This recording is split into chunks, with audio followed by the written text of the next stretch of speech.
Šiandien aš užnuodysiu žmogų. Į vidų įdėsiu 10 centų ir jis užstrinks.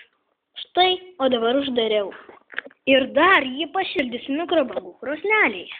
Beliko jį uždaryti. Jau iškepė. Oho, net išsilydė 10 centų. Reiškia, jam užsitrauks burna ir jis nebegalės kvėpuoti. Pagaliau atsirado šitas žmogus.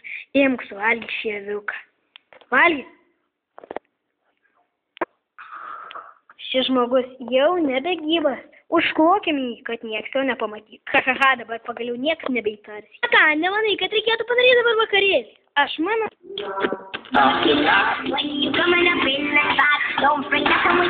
Woo!